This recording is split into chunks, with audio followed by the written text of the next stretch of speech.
So today I'm going to be chatting briefly to sports psychologist and coach developer with British weightlifting, Hugh Gilmore. And we're going to talk about mental toughness, and is that something that, through tough training we can build in our athletes? So when we mention mental toughness, it's something that if we ask, do we want our athletes to be mentally tough? I think we would all say yes. But then when we ask ourselves, well, how do we make our athletes mentally tough? Is it through, tough training? Is it through psychological training? Is it till running them until someone gets sick and pushing them through these barriers? Well, it's something that's very popular, and some social media posts of some very tough training done by some soccer teams and rugby teams in recent weeks has got a lot of notoriety. But we should get an expert in to talk about this. So I spoke with sports psychologist Hugh Gilmore. So when we talk about mental toughness and an athlete who is mentally resilient or tough, what is that? What is mental toughness? Well, my view would be, as a psych, it's actually a bit of a nonsense term. It's a catch-all. And it's the same as a fruit salad.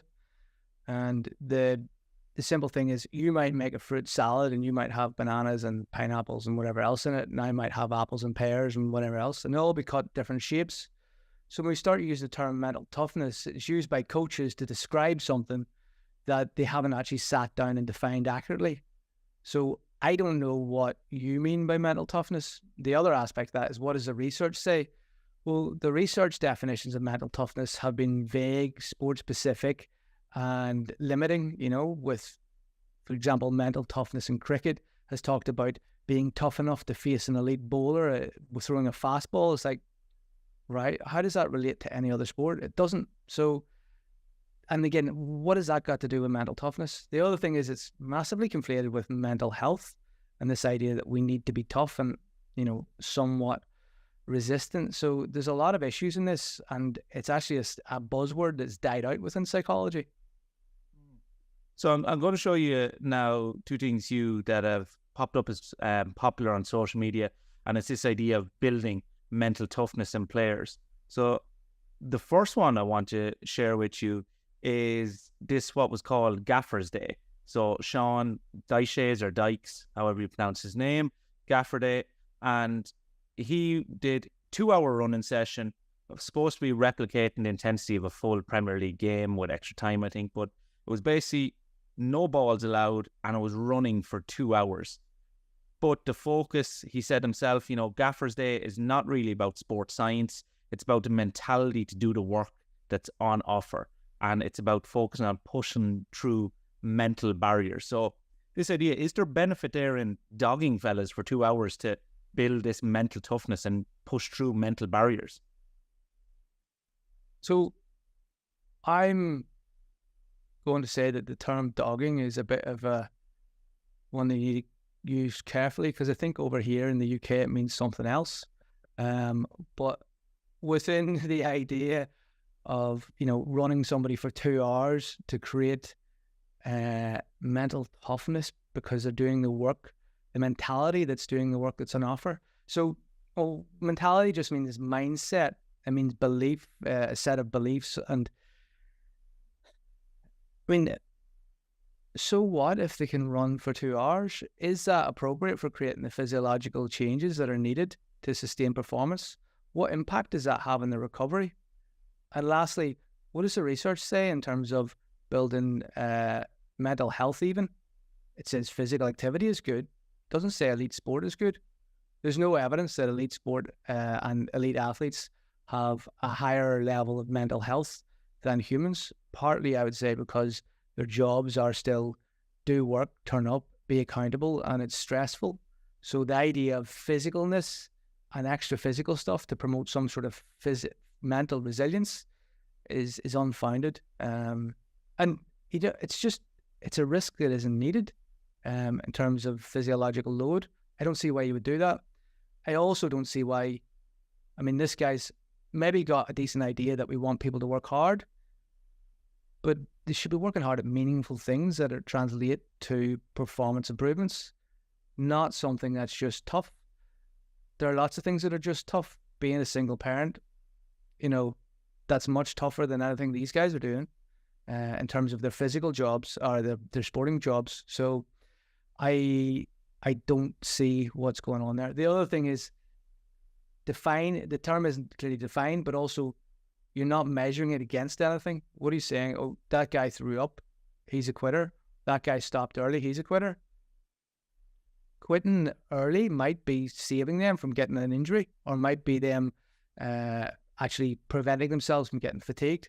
There's a great case of this with Ivan Abajev, the Bulgarian butcher, who was a weightlifting coach, and he programmed high intensity lifts, 1 to 2 reps of the competition lifts. And what happened was all the lifters started waiting until his back was turned, lifting the barbell to the knees and dropping it so that they could survive his training, which was brutal, right? But at the same time, he's now lost his ability to monitor load and intensity because he doesn't have athlete trust. So what are the consequences here would be what I'd ask him and also our audience to think of. This comes from Saints Rugby. So from a testing perspective, it doesn't seem specific at all. It's, just carrying heavy weight at intensities not similar to the game and running distances over rugged terrain. The whole idea seems to be just pushing the players in a high level of discomfort and pain for prolonged periods of time. Yeah, and I'm curious, what are the pains that people face when playing rugby? From a psychological perspective, it's going to be impact. It's going to be facing down somebody that, is either coming at you or you have to go towards. And it's going to be the ability to do repeated intensity of work. So actually saying, right, take a breath, get up again, strategize. That's logical. This is just suffering, and it doesn't seem to be related to the sport.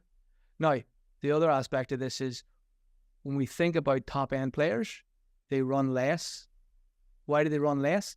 Because from a psych perspective, their decision-making's better. What is the performance? The performance is get the ball, get the man, move the ball to a person or put it over a line. That's the performance. So how does this relate to it?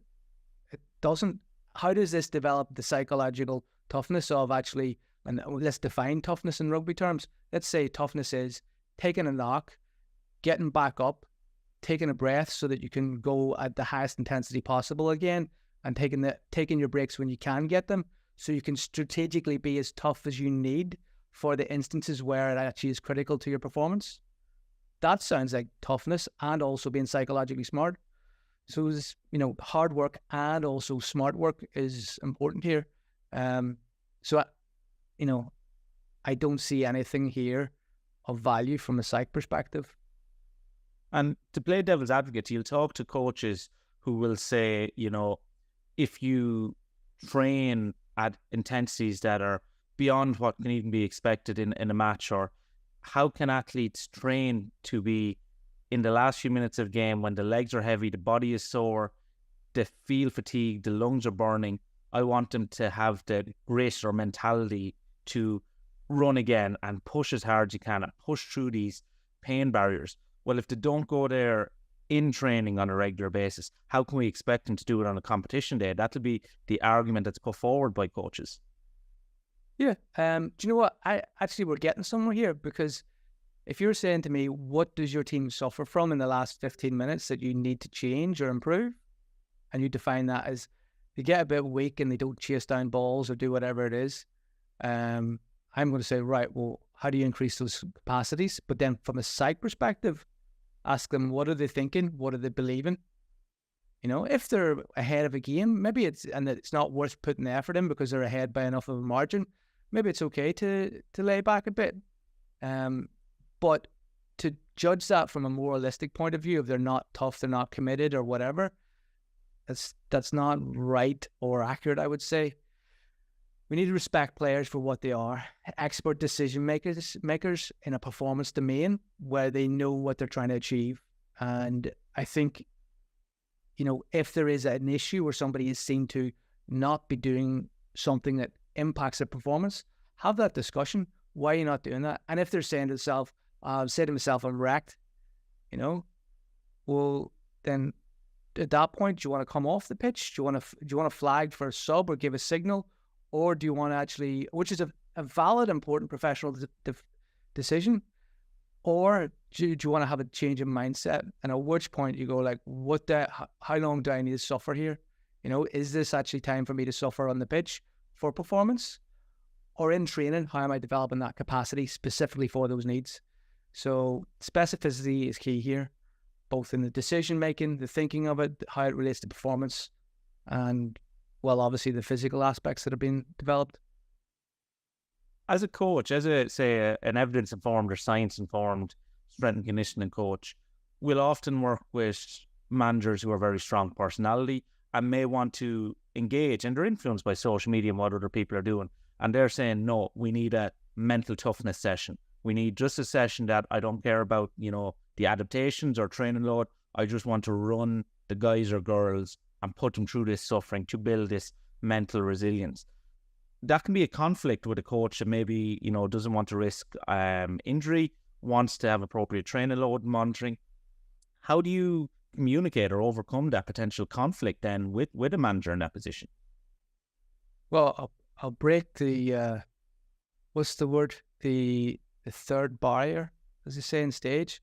The people watching this right now are listening to social media, and I would abscond to anybody from, that's maybe not the right word. I would berate anybody who wants to be held upright by what's happening on social media. You have to be held upright by your own standards, not by what you see others do as a coach. And it was Seneca who said that first. But then to the aspect of the coach is saying he wants this, your job is to sit down and help guide the coach and say, right, here's what would work from an evidence-based point of view. Then actually sit down and go to the players, guys, what does it look like when we're giving up? What's not acceptable, and what does, a non-mentally tough athlete mean, in our environment? And come up with behavioral definitions of that. Behavioral meaning I can see you behaving like somebody who isn't doing a good job that is related to performance. And then I would say, what does it look like when we're doing it right behaviorally, so I can actually see it? And having that discussion with players and coaches gives you discrepancy between good and bad, and then it'll allow you to design sessions which can highlight these good characteristics which are implementable and relate to performance. So that's kind of a much more focused and direct approach that is well defined, and that's what I would take with a coach. The other thing is, if you're in a situation where a coach is using physical training to punish people, you've lost. And that's historical across a lot of various different sports. It's not something I think is beneficial physiologically or psychologically. Brilliant. If people are looking for good evidence-informed sports psych information, following you would probably be a good idea, Hugh. So where are the best places to follow your resources? I'm currently trying to grow a YouTube channel with a lot of useful, longer form content, because I'm abhorred at the short sound bites that are maybe destroying people's level critical thinking. So I'm going to try and grow a bit of a YouTube channel, and it's just at Podium Psychology is my YouTube channel. And I do occasionally post out on the Instagram as well, and rarely the Twitter. Thanks there to Hugh for coming on and chatting to us. He's been a great friend of the network over the years. So I would encourage you to go check out Hugh's YouTube channel. There's a lot of fantastic resources there, and he's continually adding to it. So that is all from us here at the Irish Strength and Conditioning Network. Make sure to follow along on our social medias. Please support the show if you can by sharing this around, or any of the clips that you see from us on social media by sharing it or encouraging a friend to become a member. So until next time,